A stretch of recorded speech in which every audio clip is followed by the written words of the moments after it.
Okey, sekarang saya berada di store di gudang yang menempatkan sebanyak 5,400 kotak makanan. So ini sebahagian daripada ada-ada. Kalau kita lihat ini kotak-kotak makanan yang kita sediakan lah. Setiap kotak ni mengandungi 21 barang bantuan kita berikan kepada mereka di sana. Jadi insya-Allah ini adalah bantuan kita yang pertama untuk bulan November, dan kita mengharapkan supaya setiap bulan kita dapat hantar bantuan berkekalan setiap bulan tanpa miss untuk kita bantu saudara kita di sana. InsyaAllah teruskan bersama kami. Kita berikan yang terbaik, the rightful gift kepada penduduk Gaza Palestin. InsyaAllah.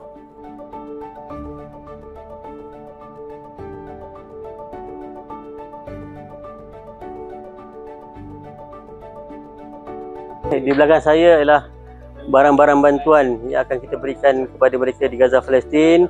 So ini sebahagian daripada barang-barang yang ada lah.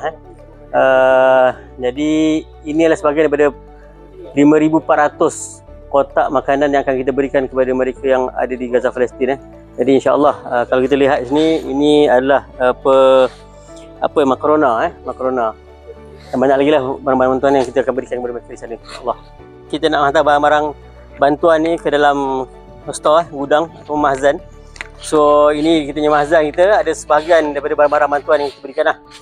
So alhamdulillah, ini di antara sumbangan hadiah yang tuan-tuan akan kita berikan kepada penduduk Gaza Palestin.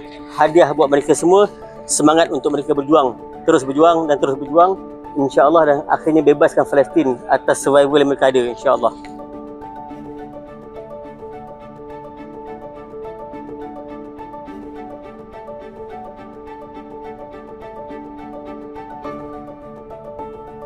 Sekarang prosesnya kita nak masukkan plastik biru dalam setiap kotak ni sebelum diisi makanan supaya lebih terjagalah makanan tersebut.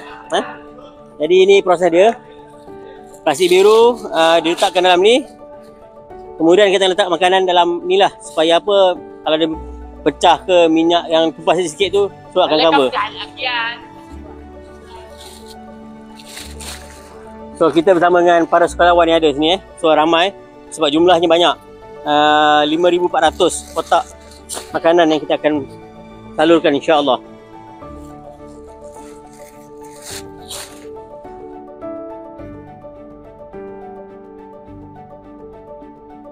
Inilah kotak makanan asas yang akan kita bagi pada orang-orang di Gaza Palestin.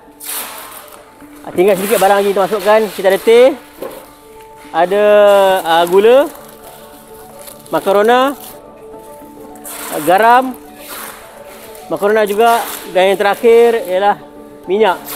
Jadi 200 barang dalam ni untuk kita berikan kepada satu keluarga yang boleh bertahan dalam tempoh 2 atau 3 minggu, insya-Allah.